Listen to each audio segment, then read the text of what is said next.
டுரியானின் பழத்தின் ஓடு முற்கள் நிறைஞ்சிருக்கும். இந்த பழம் பல சைஸில் கிடைக்கும். டுரியானின் மனத்தை தூரத்திலிருந்தே தெரிஞ்சுக்கலாம். இதோட சுவை தனித்துவம் வாய்ந்தது. நம்ம ஸ்டைலில் 5வது தடவையாக அரிசி அல்வா செய்ய போகிறோம். வெள்ளைப்பூலரை வச்சு ஏற்கனவே விதமாக செஞ்சு போட்டிருக்கோம். ஆமாம், 4 விதமாக செஞ்சு போட்டிருக்கோம். ப்ரௌன் சுகர் எங்கள் மாமியார் செய்கிற மாதிரி செஞ்சு போட்டிருக்கோம். அப்புறம் பாண்டான் இலை வச்சு, அப்புறம் வந்து இந்த எசன்ஸ்லாம் ஊற்றி ஒன்று செஞ்சுருக்குறோம். அப்புறம் வந்து காஞ்ச பழங்கள் எல்லாம் வச்சு செஞ்சுருக்கோம். இப்போ வந்து டுரியான் பழம் வச்சு செய்ய போகிற ஒவ்வொன்றும் ஒவ்வொரு ருசியில் தனித்தன்மையாக இருக்கும். இது வந்து டுரியான் வந்து எல்லாத்துக்கும் பிடிக்கும்னு சொல்ல முடியாது, ஆனால் எங்களுக்கு எல்லாத்துக்கும் பிடிக்கும். அதே மாதிரி நிறைய பிடிச்சவங்களும் இருப்பாங்க. இதை செஞ்சு பார்த்தீங்கன்னா நல்லா விரும்பி சாப்பிடுவாங்க. அவ்வளோ நல்லா சுவையாக இருக்கும். வாங்க இந்த சுவையான டுரியான் அரிசி அல்வா செய்ய போகலாம். ஹாய், வணக்கம். நம்ம ஸ்டைல் சேனலுக்கு உங்கள் அனைவரையும் வரவேற்கிறோம். இன்றைக்கி நாங்கள் அரிசி அல்வா செய்கிறதுக்கு 3 கப்பு பூலர் எடுத்து வச்சுருக்கோம்.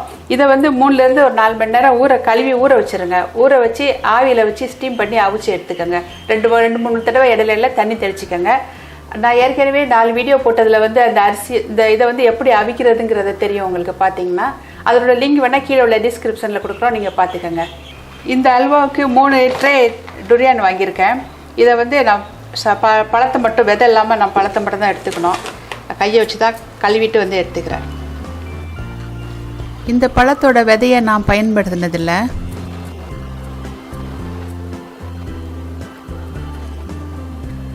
இதே போல் எல்லா பழத்துலேயும் நீங்கள் விதையை நீக்கிக்கோங்க. நான் அந்த பழத்தில் உள்ள சதையெல்லாம் தனியாக எடுத்து வச்சுட்டேன்.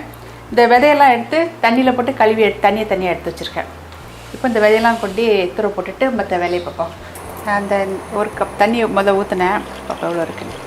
இது வந்து பச்சை தண்ணி, அந்த டொரியான் விதையை கழுவுன தண்ணி ஊற்றிக்கிறேன். 350 கிராம். இதுக்கு வந்து இனிப்புக்கு நான் வந்து கல்கண்டு போட போகிறேன். வெள்ளை கலரில் பூலர். ஆமாம், ஒரு சின்ன துண்டு எடுத்துருக்கேன். பார்ப்போம், பார்த்துட்டு போட்டுக்கிறேன். 350 கிராம்.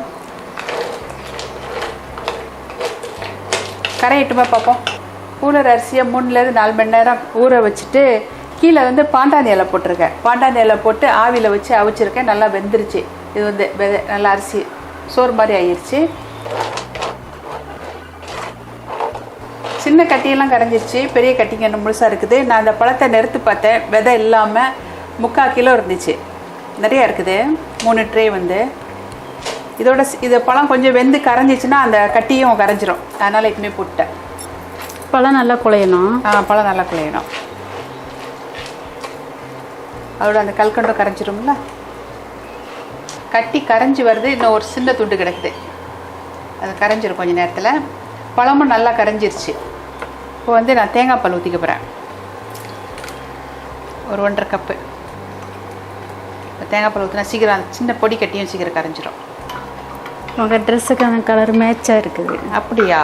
ஆமாம், இப்போ தெரியுது மேட்சிங்காக சமைக்கிறீங்கன்னு. நான் வந்து அந்த இனிப்பை தூக்கி கொடுக்கறதுக்கு உப்பு போட்டுக்கிறேன். ஒரு 1/2 டீஸ்பூன் இருக்குமா? இருக்கும். நல்லா கொதி வரட்டும். நம்ம வந்து அவிச்சு வச்ச அந்த பூலர் அரிசியை போட்டுடலாம். பூலரில் அடியில் வந்து நான் பாண்டான் இலை போட்டிருந்தேன், அதை எடுத்துட்டேன். இப்போ வந்து இது நல்லா தயாராகி வருது. அதில் வந்து அவிச்சு வச்ச பூலர் அரிசியை போட போகிறேன். இந்த அரிசி வெந்துச்சுன்னா அந்த மாதிரி பிசு பிசுன்னு தான் இருக்கும். அதனால் இனிமேல் நல்லா கிண்டி விட்டு அல்வா மாதிரி அல்வா பதத்துக்கு வர்ற வரைக்கும் நம்ம கிண்டி எடுக்கணும். கிட்டத்தட்ட எல்லா ரெசிபியுமே ஒன்று தான். நம்ம போடுற கலவைகள் தான் கொஞ்சம் கொஞ்சம் மாறும். நல்லா இருக்குது, கிரிம்மியாக இருக்குது பார்க்குறதுக்கு. என்ன, நான் வந்து 350 கிராம் சீனியில் ஒரு சின்ன துண்டு எடுத்துட்டேன். இது வீகன் எல்லாருமே சாப்பிடக்கூடியது. ரொம்ப நல்லாயிருக்கும். கொஞ்சம் கட்டியாக இருக்குல்ல, கிண்ட அந்த கட்டியெல்லாம் உடஞ்சி நல்லா வந்துடும். கொஞ்சம் கிட்டிக்கிட்டே இருந்தோம்னா சரியாக உருந்துடும். அந்த அரிசி வந்து கொஞ்சம் கெட்டியாக வர ஆரம்பிக்குது. ஒரு 7 நிமிஷம் ஆகுது. நான் வந்து அந்த பூலரை கொட்டினதுக்கப்புறம் கிண்டி அடி பிடிக்காமல் கிண்டிக்கிட்டே இருங்க. நல்லா உருண்டு வர அளவுக்கு கிண்டணும். இன்னும் கொஞ்சம் நேரம் கிண்டனோம்னா அந்த மாதிரி எப்பவுமே சட்டி தெரிய ஆரம்பிக்கல. கிண்டும் போது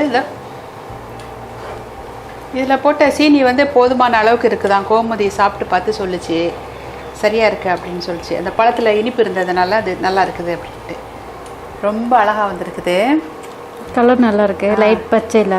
ஆமாம், இது வந்து சாப்பிட்றதுக்கு ஒரு கிரிம்மியான அந்த பழத்தோட ருசி ரொம்ப நல்லாயிருக்கும் சாப்பிட்றதுக்கு.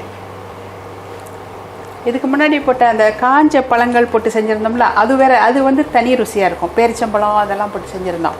ஒவ்வொன்றும் ஒவ்வொரு ருசி. பாண்டான் இலை போட்டதும் சரி, எங்கள் மாமியார் இது வந்து அடிப்படை வந்து எங்கள் மாமியார்கிட்ட வந்து நான் கற்றுக்கிட்டது தான். அப்புறம் தான் இந்த மாதிரி எல்லாமே மாற்றி மாற்றி மாற்றி மாற்றி இன்னும் சில விதமாக செய்வேன். கிட்டத்தட்ட சரியாக வந்துருச்சு. நல்லா ஒட்டாமல் அழகாக இருக்குங்க. தரையில் ஒட்டவே இல்லை, அப்படியே இழுத்தாவோட வந்து நின்றுது. இருந்தாலும் வெட்டுறது கொஞ்சம் நல்லா வரணுங்கிறதுக்காக இன்னும் ஒரு 2 நிமிஷம் கிட்ட கிண்ட போகிறேன். நல்லா கெட்டியாக நல்லா வருதுன்னா அழகாக இருக்குது. நல்லா அல்வா பதத்துக்கு வந்துடுச்சு. ஆமாம், நான் வந்து தலை வாழை இலை வெட்டி போட்டிருக்கேன். இந்த இலை வந்து போட்டால் வாசமாக இருக்கும். இலை எப்பவும் கிடைக்காது. இன்றைக்கி வீட்டில் சின்ன கண்ணில் தான் இருந்துச்சு, எடுத்து வெட்டி போட்டிருக்கேன். வெட்டி கழுவி தொடச்சி எடுத்து வச்சுருக்கிறேன். நான் வந்து அடுப்பு அடைக்க போகிறேன். நம்ம ஸ்டைல் டூரியான் பூலர் அல்வா தயாராகிட்டு. இந்த இனிமையான அல்வாவை குடும்பத்தாருடன் ருசித்து விட்டு எங்களுக்கும் ஆதரவு கொடுங்கள். நண்பர்கள் உறவினர்களுக்கும் ஷேர் பண்ணுங்கள். இந்த டூரியான் அல்வாவை சும்மாவும் எப்படியும் சாப்பிடலாம், இல்லாட்டி ஐஸ் பெட்டியில் வச்சு கூட நமக்கு ஜில்லுன்னு சாப்பிடலாம். ஐஸ் பெட்டியிலேருந்து வெளியே எடுத்து மைக்ரோவேவ் அவனில் வச்சு கூட சூடாக்கி சாப்பிட்டிங்கன்னா அப்போ தான் செஞ்ச மாதிரி ரொம்ப நல்லாயிருக்கும். ஐஸ் பெட்டியில் வச்சிங்கன்னா 1 வாரத்துக்கு வச்சு சாப்பிடலாம். ஏற்கனவே முந்தி செஞ்சதெல்லாம் சாப்பிட்ருக்குறேன், நல்லாயிருக்கும். இது எப்படி இருக்குன்னு பார்த்து சொல்கிறேன்.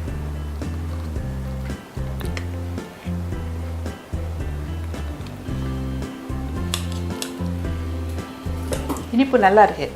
அந்த பழம் எனக்கு ஏற்கனவே பிடிக்கும் ரொம்ப.